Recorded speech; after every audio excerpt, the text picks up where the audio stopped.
Assalamualaikum warahmatullahi wabarakatuh. Halo teman-teman, perkenalkan saya Mufidah Salma Nabilah dan rekan saya Elsya Rosiana Fauziah dengan dosen pembimbing kami Bapak Dr. Muhammad Hizbulwaton MSc. Pada kesempatan kali ini kami akan mengajak kamu untuk belajar bersama mengenai materi larutan elektrolit dan non-elektrolit. Kompetensi dasar pada pembelajaran kali ini adalah sebagai berikut. Dan indikator keterampilan yakni sebagai berikut. Dan tujuan pembelajaran pada materi kali ini adalah siapa sih yang tak mengenal Lombok? Cerita tentang berbagai destinasi wisata dan segarnya pemandangan laut nan jernih dengan berbagai macam terumbu karang serta ikan warna-warninya telah melanglang buana ke pelosok negeri bahkan hingga lintas benua.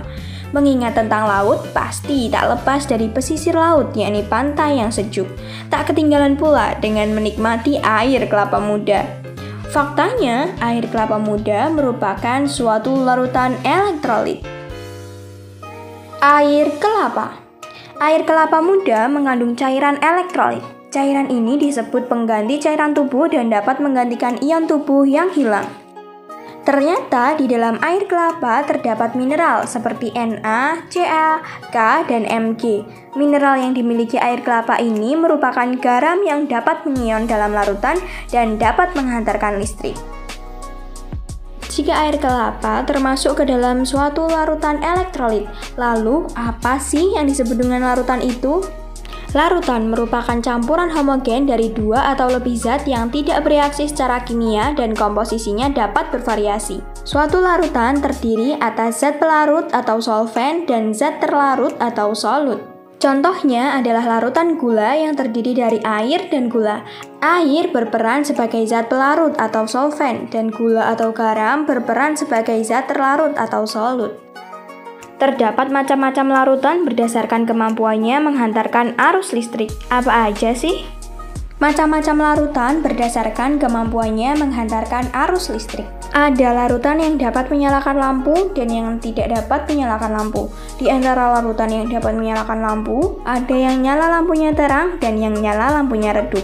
Larutan elektrolit adalah larutan yang dapat menghantarkan arus listrik, sedangkan larutan non-elektrolit adalah larutan yang tidak dapat menghantarkan arus listrik, sehingga larutan yang dapat menyalakan lampu adalah larutan yang dapat menghantarkan arus listrik, yakni larutan elektrolit, dan sebaliknya. Berdasarkan Arrhenius, larutan elektrolit dapat menghantarkan arus listrik karena di dalamnya mengandung ion-ion yang dapat bergerak bebas. Ion tersebut berfungsi sebagai penghantar arus listrik dalam larutan. Dan larutan elektrolit dapat dibagi menjadi dua, yaitu larutan elektrolit kuat dan elektrolit lemah.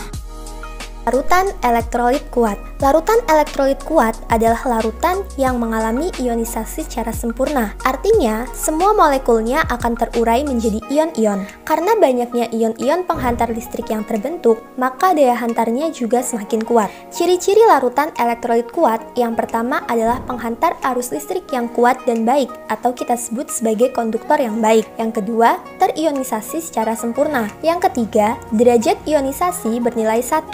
Yang keempat, jika diuji, larutan elektrolit kuat akan menghasilkan nyala lampu yang terang dan muncul gelembung gas yang banyak. Contoh senyawa dari larutan elektrolit kuat, yang pertama dari garam, ada natrium klorida atau NaCl. Yang kedua asam kuat, ada asam klorida atau HCl. Yang ketiga dari basa kuat, ada natrium hidroksida atau NaOH. Larutan elektrolit lemah adalah larutan yang mengalami ionisasi secara sebagian. Artinya, tidak semua molekulnya akan mengalami ionisasi. Hanya sedikit ion-ion yang dapat menghantarkan arus listrik. Ciri-ciri dari larutan elektrolit lemah yang pertama adalah penghantar listrik yang kurang baik. Yang kedua, mengalami ionisasi secara sebagian. Yang ketiga, memiliki nilai derajat ionisasi antara 0 dan 1. Dan yang terakhir, ketika diuji, larutan elektrolit lemah akan menghasilkan nyala lampu yang lemah dan muncul gelembung gas yang sedikit. Contoh dari senyawa larutan elektrolit lemah yang berasal dari asam lemah ada asam sianida atau HCN, sedangkan yang berasal dari basa lemah ada amonium hidroksida. Kemudian ada larutan non-elektrolit. Larutan non-elektrolit adalah larutan yang tidak mengalami ionisasi. Artinya, di dalam air, larutan tersebut tidak terurai menjadi ion, tetap seperti molekul yang tidak bermuatan listrik, sehingga larutan elektrolit tidak bisa menghantarkan arus listrik. Ciri-ciri larutan elektrolit yang pertama adalah tidak mengalami ionisasi. Yang kedua, tidak dapat menghantarkan arus listrik atau yang kita sebut sebagai isolator. Yang ketiga, memiliki derajat ionisasi yang bernilai 0. Dan yang terakhir, ketika diuji, larutan non-elektrolit tidak menghasilkan nyala lampu dan tidak ada gelembung gas yang muncul. Contoh senyawa dari larutan non-elektrolit ada urea atau CONH2 2 kali dan juga glukosa atau C6H12O6. Pada larutan elektrolit dan non-elektrolit terdapat ikatan dalam senyawanya, yakni senyawa ionik dan senyawa kovalen. Yang pertama adalah senyawa ionik. Senyawa ionik adalah senyawa yang terbentuk dari ikatan antara logam dan non-logam, atau senyawa yang terdiri dari ion-ion positif atau kation dan ion-ion negatif atau anion yang saling berikatan karena adanya gaya tarik-menarik elektrostatis. Contoh senyawa ionik adalah NaCl atau natrium klorida. Na sebagai logam berikatan dengan Cl sebagai non-logam. Dalam bentuk padatan, senyawa ionik tidak dapat menghantarkan arus listrik karena ion-ion tersebut berada dalam posisi yang tetap. Tetapi ketika dilelehkan atau dilarutkan dalam air, maka ion-ion tersebut akan terurai dan bergerak bebas sehingga dapat menghantarkan arus listrik. Yang selanjutnya adalah senyawa kovalen. Apa itu senyawa kovalen? Senyawa kovalen adalah senyawa yang terbentuk dari beberapa atom non-logam yang saling berikatan. Senyawa kovalen dapat dibedakan menjadi kovalen polar dan kovalen non-polar.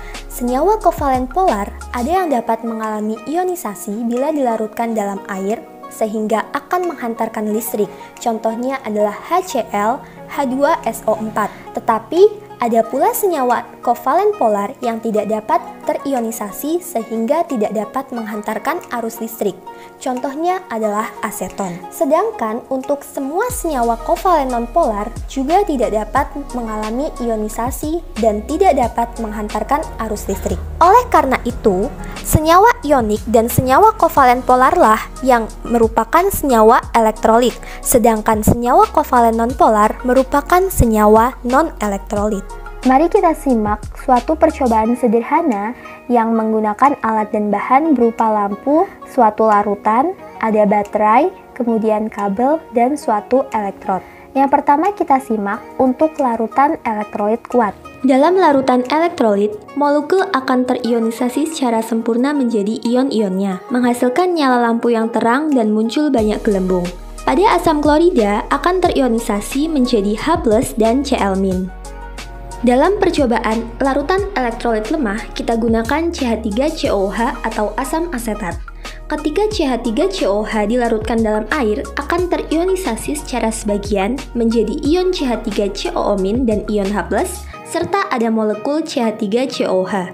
Nyala lampu yang dihasilkan adalah redup dan muncul sedikit gelembung. Percobaan terakhir kita gunakan larutan glukosa atau C6H12O6. Glukosa merupakan salah satu contoh larutan non-elektrolit, di mana ketika dilarutkan dalam air, C6H12O6 tidak akan mengalami ionisasi atau tetap dalam bentuk molekul C6H12O6, sehingga nyala lampu yang dihasilkan adalah tidak menyala dan tidak muncul gelembung.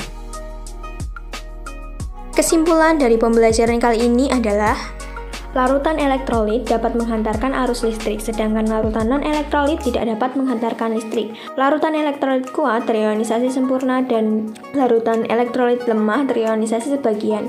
Senyawa ionik dan senyawa kovalen polar merupakan senyawa elektrolit, sedangkan senyawa kovalen non-polar merupakan senyawa non-elektrolit.